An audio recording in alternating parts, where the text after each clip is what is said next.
Perfecto. Bueno, perdón.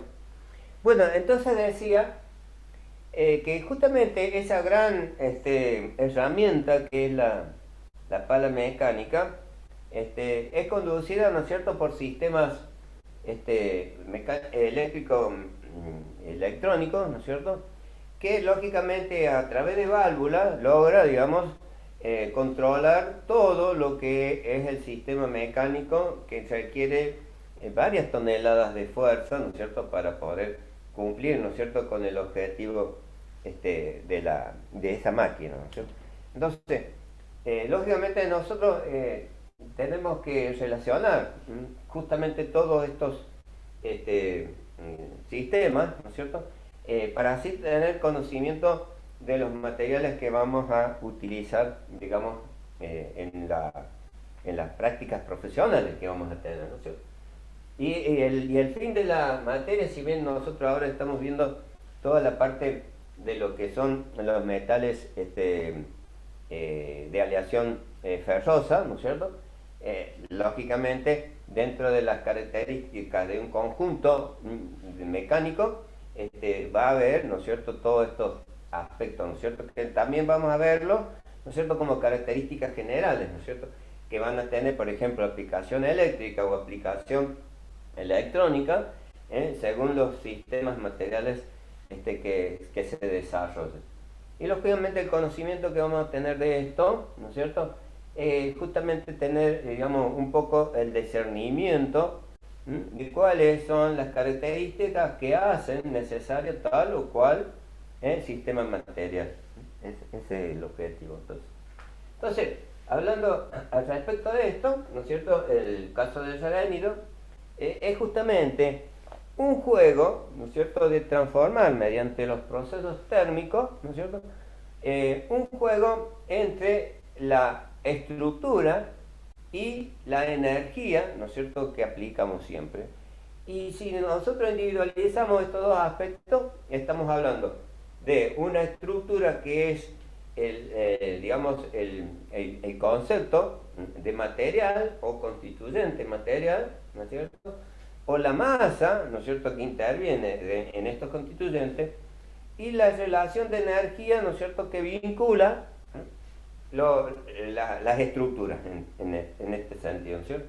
Y volvemos siempre a lo mismo, ¿no es cierto?, que en la minimización, ¿no es cierto?, de todo sistema material, o concluimos que son átomos, que son compuestos por masa y por energía, energía eléctrica y las partículas o masas, ¿no es cierto?, interatómicas. Entonces, siempre estamos hablando de lo mismo, ¿no es cierto? Solo que tenemos que darle las magnitudes correspondientes, ¿no es cierto?, al uso y características que vamos a desarrollar, ¿no es cierto?, o que vamos a utilizar, ¿no es cierto?, con determinados fines, para beneficio de nuestras actividades, digamos así, ¿no es cierto? Entonces, ustedes ven acá, ¿no es cierto?, la relación entre temperatura, como la coordenada esta que estamos definiendo como el eje y después en abscisa tenemos, ¿no es cierto?, los tiempos, ¿no es cierto?, que nos definen, digamos, las relaciones entre eso, ¿no es cierto? De tal modo que un calentamiento debo observarlo como un incremento en la temperatura en el tiempo dado, ¿no es cierto? Acá estamos manteniendo el tiempo, perdón, la temperatura en un tiempo determinado. Y acá también tenemos, ¿no es cierto?, el caso contrario al calentamiento, que es enfriamiento, donde la temperatura va a descender de acuerdo al tiempo empleado, ¿no es cierto?, para lograr ese objetivo, ¿no? Es decir, que yo no podría dibujar, ¿no es cierto?, esta pendiente, ¿no es cierto?, hacia atrás. ¿Sí? ¿Se dan cuenta de lo que quiero decir? Siempre, ¿no es cierto?, va a ser relativo al fenómeno gráfico que describo, ¿cierto? La relación entre uno y otro caso, ¿no es cierto? Velocidad de transformación para un temple, acá una velocidad de transformación normal o dentro de la atmósfera, ¿no es cierto?, que va a tener una pendiente diferente, ¿sí? Entonces, esos son los conceptos, ¿no es cierto?, que yo les llamo, ¿no es cierto?, que deben considerarse en los distintos procesos de cambio que tienen los materiales. Quiero decir, por ejemplo, que este calentamiento que hago acá para templar puede ser, digamos, incorrecto. Puede ser incorrecto, porque si es una pieza muy grande, ¿no es cierto?, en vez de tener una pendiente muy pronunciada como es esta, puede ser que tenga mayor inclinación. ¿Se entiende lo que digo? Justamente porque las temperaturas críticas, ¿no es cierto?, deben modificar, ¿no es cierto?, los cristales, ¿no? Ustedes recuerdan que el hierro acá, el hierro alfa, ¿no es cierto?, y acá pasa hierro gamma. Los cristales son diferentes, ¿no es cierto? Acá decíamos que era centrado en el cuerpo y acá centrado en las caras. Por lo tanto, este cambio de fase, ¿no es cierto?, debe ser paulatino, de tal manera que justamente esa alotropía que le había llamado, ¿no es cierto?, de alfa a gamma, ¿cierto?, no produzca un cambio de volumen importante que pueda romper la pieza, o que generen tensiones inadecuadas. ¿Se entiende? De tal modo que también se estima el tiempo de calentamiento según la concentración de carbono, pero no obstante se considera, por ejemplo, que cada cambio, digamos, en la transformación, ¿no es cierto?, se produzca en unidades de 25 milímetros de diámetro, ¿no es cierto?, para un tiempo determinado. Ese tiempo normalmente se considera de media hora. O sea, si yo tengo una pieza que tiene 50 milímetros de diámetro, ¿no es cierto?, yo tendría que hacer un calentamiento o una velocidad de calentamiento en el cruce de este tiempo, o mejor dicho, de esa temperatura crítica, lo tendría que hacer en una hora. En una hora. De acá a acá tendría que tener una hora. Y acá, lógicamente, igual, ¿no es cierto? Porque justamente la conducción de la energía calórica de aquí a aquí, ¿no es cierto?, tiene que tener esa velocidad de calentamiento.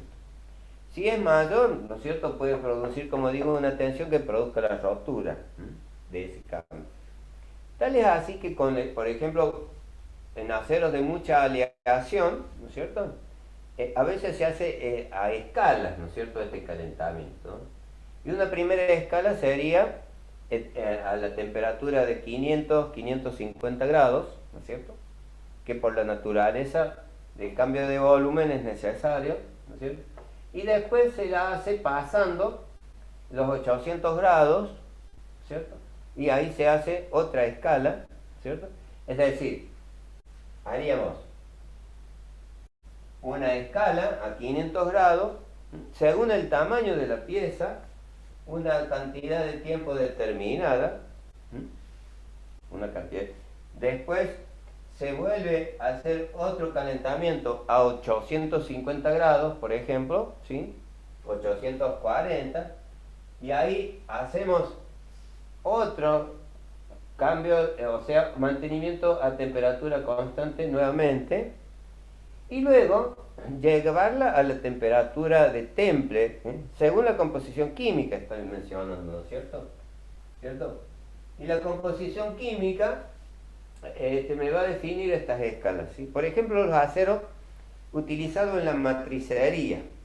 La matricería son moldes, ¿no es cierto?, que van a modificar, ¿no es cierto?, incluso el acero, o sea, los moldes, por ejemplo, para utilizar en la forja o para la inyección de piezas, ¿no es cierto?, de aleaciones livianas, como pueden ser la inyección de cajas de velocidad, ¿no es cierto?, la carcasa, o sea, la caja externa. de la caja de velocidad, ¿no es cierto?, que normalmente son aleaciones de aluminio o de magnesio, esas se inyectan, ¿no es cierto?, en un molde. Y el molde, ¿no es cierto?, es de acero, porque se hace a gran presión y a temperatura. Entonces, es un acero de gran aleación. Entonces, para que no sufran tensiones, ¿no es cierto?, que puedan producir daño o microtensiones en ese gran molde, ¿no es cierto?, es que es necesario que tengamos consideración, ¿no es cierto?, al efectuar el calentamiento en este modo, ¿no es cierto? Entonces, estos tiempos también están definidos, ¿no es cierto? Por ejemplo, a baja temperatura es mayor el tiempo que a alta temperatura, porque ya tiene una inercia, las altas temperaturas ya tienen una inercia de calentamiento que es más fácil superar, digamos, las distintas etapas.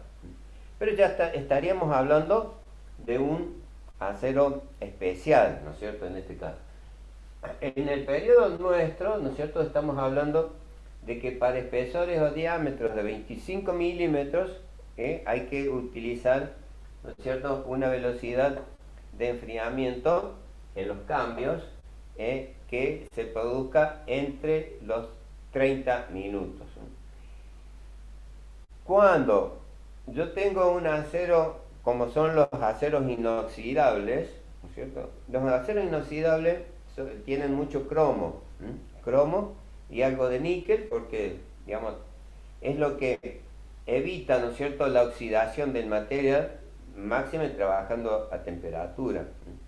Entonces, el cromo y el níquel, ¿no es cierto?, hace que sea refractario el acero. Refractario significa, digamos, que no se modifique por efecto del calor una oxidación importante, por eso son inoxidables. La temperatura en presencia del aire oxida el material, ¿no es cierto?, y genera la cáscara, la escoria que nosotros normalmente vemos, ¿cierto?, como un cambio de color en la superficie del material. Entonces, estos aceros inoxidables, la velocidad de enfriamiento, ¿cierto?, tiene que ser el doble. Cada 25 milímetros, 1 hora sería, ¿no es cierto? Entonces, eso lo tenemos en cuenta cuando ya nos dedicamos, ¿no es cierto?, al proceso de trabajar los distintos tipos de materiales, ¿no es cierto? Pero digamos, para que tengamos una idea básica, porque justamente el acero inoxidable, al ser refractario, digamos, tiene una conducción de calor menor que el acero común. Y esa conducción de calor es lo que va a determinar entonces que sea necesario darle más tiempo para lograr el incremento correspondiente de la temperatura. Bien, entonces ese periodo, ¿no es cierto?, son necesarios verlos, ¿no es cierto?, complementar. Otra cosa es la inercia necesaria, ¿no es cierto?, para hacer el cambio. La inercia nos dice que para que estemos, ¿no es cierto?, en una determinada fase, ¿no es cierto?, tenemos que superar la temperatura crítica. Y la temperatura crítica, ¿no es cierto?, según el tratamiento, va a definir la superación, ¿no es cierto?, o los grados por encima de lograr la superación. Por ejemplo, si nosotros utilizamos la obtenización para un temple, yo voy a calentar, ¿no es cierto?, por encima de la temperatura crítica para el temple, ¿no es cierto?, entre 40 y 60 grados. 40 y 60. Entre la temperatura crítica de este diagrama y la línea roja, ¿no es cierto?, para templar, ¿no es cierto?, tiene que ser entre 40 y 60 grados, o sea, 50 de promedio.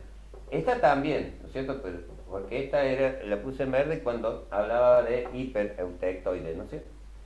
Si fuera normalizado, para el normalizado tengo que superar 50 a 70 grados por encima. O sea, sería más arriba, digamos, para el normalizado. Y para el recocido entre 20 y 40. O sea, el recocido tiene que ver, ¿no es cierto?, con la velocidad de enfriamiento que voy a entrar, ¿no es cierto? Para el recocido, la velocidad de enfriamiento va a ser lenta, o sea que superando apenas, ¿no es cierto?, la temperatura crítica, ya me va a dar para que el cambio de estructura se logre. En cambio, para el normalizado, ¿no es cierto?, para que logremos, ¿no es cierto?, la homogeneidad de la estructura interna, necesitamos adentrar más, digamos así, la temperatura hasta la eutenización. Y el temple, ¿no es cierto?, inmediatamente que hemos logrado transponer, digamos, la temperatura crítica, la velocidad de enfriamiento nos va a producir el cambio, ¿no es cierto?, que habíamos mencionado acá, ¿no? Eso es para tener una idea, ¿no es cierto?, de las características, ¿no? Y la velocidad de enfriamiento, ¿no es cierto?, para los cambios de estructura, específicamente para el temple, esa que es muy importante, ¿no es cierto?, para retener la tensión interna del material, va a depender de la composición química, y la composición química va a definir, ¿no es cierto?, la velocidad más adecuada. Por ejemplo, cuando decíamos tenemos los aceros hipo, tenemos que enfriar en agua helada, con sal, ¿verdad? Mientras que en los aceros hiper, la velocidad de enfriamiento puede ser mucho más moderada, porque tenemos estructuras prácticamente con la tensión necesaria para resistencia. Entonces, entre el agua fría y una moderada, que puede ser aire, ¿no es cierto?, hay una relación, ¿no es cierto?, de la capacidad de absorción de ese medio, ¿no es cierto? Entonces tendríamos el agua, ¿no es cierto?, agitada, así sería, agua agitada, porque el agua estancada, ¿no es cierto?, se calienta rápido porque le absorbe el calor, pero ya después no enfría. Entonces tiene que ir renovándose permanente para mantener la temperatura baja, ¿no? Después tenemos aceite agitado, ¿no es cierto? También, ¿no es cierto? Agitado el aceite porque también el mismo efecto. Es mucho más lenta la velocidad de enfriamiento, ¿no es cierto?, pero también tiene que ser agitado para que vaya desalojando, ¿no es cierto?, el calor que le está restando al material. Después tenemos aire agitado. Aire agitado es una corriente de aire, ¿no es cierto?, por turboventilador normalmente, que lo pone en una corriente de aire, y que tiene a gran velocidad. Es mucho menos densidad, ¿no es cierto?, que el aceite, ¿cierto?, por lo tanto va a tener, digamos, menor capacidad de absorber calor. Y después tenemos también aire calmo, o sea, aire simplemente como que la velocidad de enfriamiento puede ser, por ejemplo, el recocido, que enfríe lentamente. Y en algunas veces en el recocido, la pieza se deja dentro del horno, para que toda la masa de la instalación conserve calor por más tiempo, para que eliminemos toda la tensión que pueda tener el material y logremos la mínima dureza que teníamos, ¿no? Y bueno, más que el agua agitada, decíamos que es el agua con sal, ¿no es cierto?, es decir, la mezcla frigorífica, o sea, estaríamos acá, arriba, con el agua y sal, ¿no? Entonces, de ese modo, ¿no es cierto?, estamos hablando de lo que son las características esenciales del material. Bueno, después hay otros conceptos, ¿no es cierto?, que es el de templabilidad, ¿no es cierto? Templabilidad. Entonces, la templabilidad la voy a mencionar, pero digamos, en este parcial, ¿no es cierto?, no lo vamos a considerar tema, templabilidad.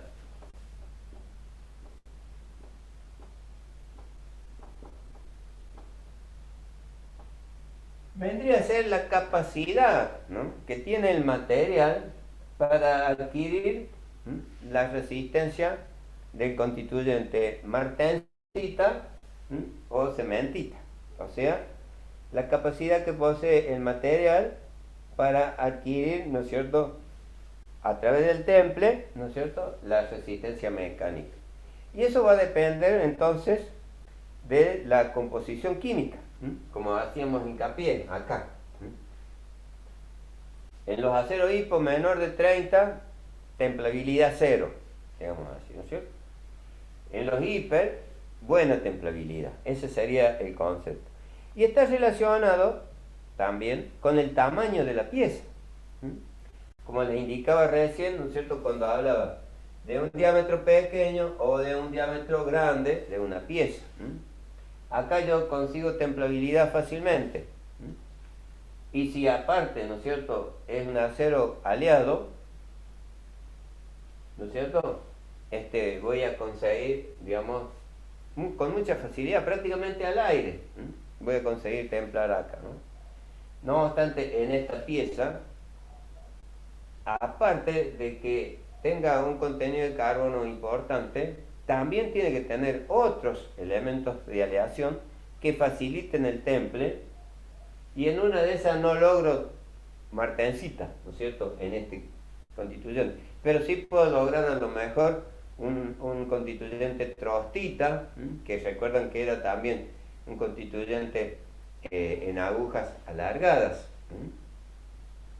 Pero Profe, lógicamente, con las piezas grandes así, que se necesita de alta dureza en la superficie, ¿se suele hacerle al temple a la llama? claro, bueno, esa es otra característica, ¿no es cierto?, de los procedimientos que podemos efectuar como tratamientos térmicos.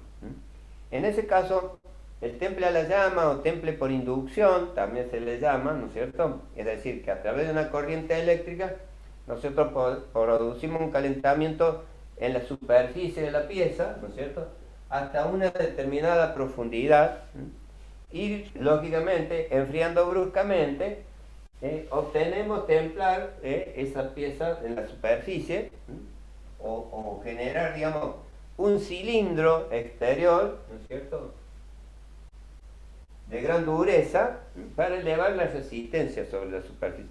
Eso es lo que se hace normalmente en los cigüeñales, donde van alojadas las bielas. Como ahí tiene una gran, tiene que tener una gran resistencia al desgaste la pieza, ¿no es cierto? Ahí se templa normalmente en la práctica por inducción, que se hace un anillo de cobre, ¿no es cierto?, por donde se va a circular la corriente. Esa genera un calentamiento, una agitación térmica de los átomos, ¿no es cierto?, de hierro, ¿cierto? Se genera un calentamiento. Según el tiempo en que se hace andar en la espira de calentamiento la corriente, ¿no es cierto?, va a ir generando desde afuera hacia adentro, ¿no?, una determinada temperatura, ¿sí? La temperatura de temple, ¿no es cierto?, que normalmente se utiliza. El cigüeñal tiene un contenido de carbono 0,40, 0,45. Entonces, entonces se va a lograr, digamos, hasta una determinada profundidad, la austenización del material. Y al enfriarlo bruscamente, ¿no es cierto?, esa austenización pasa a transformarse en martensita. Entonces logramos, como usted bien indica, ¿cierto?, el aumento de resistencia. En otros procedimientos se hace a la llama, ¿no es cierto?, pero a nivel industrial se hace, digamos, con inducción eléctrica. Y lógicamente el gradiente de austenización hacia el centro de la pieza, ¿no es cierto?, va a sustentar, digamos, la resistencia superficial del material. Tenemos que tener en cuenta que la dureza superficial tiene que ir acompañado hacia abajo con una estructura fuerte que soporte, ¿no es cierto?, la resistencia de la superficie. Es como si yo tuviera una lámina de vidrio, ¿no es cierto?, y si yo la apoyo, ¿no es cierto?, sobre un plano o superficie resistente, no va a sufrir por consecuencia la lámina, ¿no es cierto? Pero si yo lo apoyo, ¿no es cierto? En una goma, por ejemplo, ¿no es cierto? Si yo cargo la lámina de vidrio, ¿no es cierto? No va a soportar la carga de la goma, por ejemplo, ¿cierto? Y puede sufrir, ¿no es cierto?, rotura de ese vidrio. Entonces, que no tiene que haber una diferencia importante en la resistencia entre los dos materiales. Eso es lo que tenemos que tener en cuenta, ¿no es cierto? O sea que yo al calentar austenizando hasta una determinada profundidad, hacia el centro, ¿no es cierto?, voy a tener una estructura intermedia cuando enfríe. Esa estructura intermedia, lógicamente, puede partir, ¿no es cierto?, a través de una austenización incompleta, ¿no es cierto?, y así sucesivamente. El gradiente en el centro va a ser distinto, ¿no? Bueno, ese entonces es el criterio de templabilidad. Y por supuesto, la templabilidad también da lugar a que haya un ensayo estandarizado, ¿cierto? Que es el ensayo Jomini, así se llama.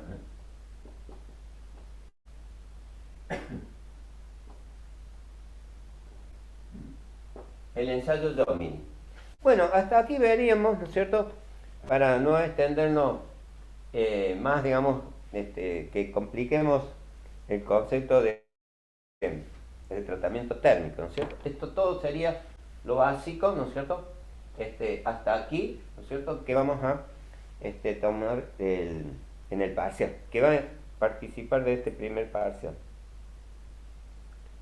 Va a ser fácil, profe, ¿no? ¿Eh? Va a ser fácil. Y sí, todos son fáciles. Es correcto, ¿no es cierto? Bueno, ahora les voy a pasar entonces esa foto que les estaba recomendando que vean. Y bueno, vean todo el material que está en el aula virtual, que va a ser conveniente para ayudarles a comprender mucho de los temas que hemos dado.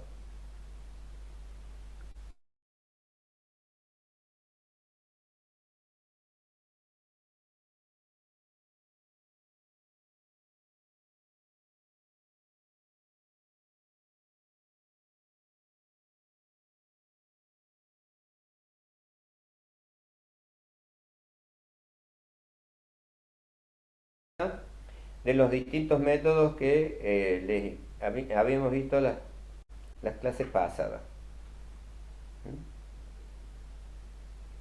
Para darnos una idea de lo que va a ser el parcial, va a ser, o sea, ¿qué tenemos que hacer? O sea, el parcial va a constar de una serie de preguntas sobre los temas que hemos dado. Lógicamente ustedes tienen que responderlas, ¿no es cierto? Brevemente, porque también tienen un tiempo acotado. No me he fijado cuántos del curso han ingresado al aula virtual para hacer la simulación, ¿no es cierto? Pero justamente ahí está, digamos, el formato de lo que sería el parcial, ¿no es cierto? En la simulación del curso. Y bueno, es preguntas, ¿no es cierto?, que surgen de los temas que hemos visto. Por ejemplo, ¿cuál es el proceso de efectuar un temple en un acero hipereutectoide? Profe, Entonces ¿son ustedes, todas teóricas? claro, claro, pero digamos, son teorías que en la práctica, ¿no es cierto?, responden justamente a lo que hemos visto en clase, ¿no es cierto? Y fundamentalmente efectuar los diagramas, ¿no es cierto?, como he mencionado, aunque damos lugar, ¿no es cierto?, a que puedan pasar algunas fotografías, pero en principio son respuestas teóricas, ¿no es cierto? Entonces ustedes describirán que en el concepto del temple, ¿no es cierto?, de un acero hipereutectoide, ustedes describirán que el calentamiento se efectúa, ¿no es cierto?, a una temperatura de austenización incompleta, durante un tiempo que está determinado por el tamaño y forma de la pieza, y luego con un enfriamiento rápido conseguimos una estructura de cementita y martensita cuyas características son la resistencia que hemos logrado en ese proceso. ¿No es cierto? Si preguntamos cuál es el tratamiento completo, ¿no es cierto?, seguido de ese calentamiento de transformación parcial de la austenita, se complementa con un calentamiento de revenido para evitar que las tensiones, ¿no es cierto? Y así, ese sería el concepto, ¿no es cierto? De todo lo que hemos visto, ¿no es cierto?, responder puntualmente cómo se hace o cómo lo harían, o cómo lo harían al concepto, ¿no? Esa es la característica. O por ejemplo, otra pregunta podría ser, ¿no es cierto?, ¿cuáles son las estructuras, o mejor dicho, los constituyentes que se logran en un diagrama de equilibrio de un acero de tal contenido de carbono? Entonces también nos vamos al diagrama de equilibrio, decimos que el diagrama de equilibrio se hace en la condición de enfriamiento lento, ¿no es cierto?, y pueden dar la característica del por qué o no, y ese enfriamiento lento nos genera, digamos, el constituyente, ferrita, perlita, etcétera, ¿no es cierto?, el que corresponda. Es decir, que sepamos leer de todos los temas que hemos visto, ¿no es cierto?, y responder a esa característica, ¿no es cierto? O por ejemplo, ¿cuál es la estructura interna o la diferencia entre la estructura interna de un acero de una composición determinada y una fundición de hierro tal? Entonces ustedes también hacen, digamos, la diferencia que lógicamente hemos visto en clase, ¿no es cierto? Y que para recordarles dijimos, bueno, el acero tiene la característica de la estructura, ¿no es cierto?, de un pan de casero, y las fundiciones tienen la característica. No me pongan, es como el pan dulce, no, porque estoy preguntando de una fundición, no del pan dulce. ¿Ya? El ejemplo, digamos, es lo que, digamos, modifica, ¿no es cierto?, el concepto. Así, digamos, tienen que estar presentes, espero que hayan estado presentes lo suficiente, aunque he visto que han disminuido bastante la presencia. Ahora, por ejemplo, hay 11, ¿no es cierto?, en el curso. Esto no contribuye a que podamos utilizar, ¿no es cierto?, todo el intercambio de conocimiento que podemos tener. Pero bueno, no se puede, digamos, objetar la iniciativa de cada uno. Bueno, gente, que tengan un buen fin de semana. Va a estar muy lindo. Y el próximo martes que pasen un buen día del estudiante. Gracias, profe. Gracias, Nos profe. vemos. Nos vemos. Gracias, profe. Buen Buen fin fin de. de. Saludos. Buen fin de.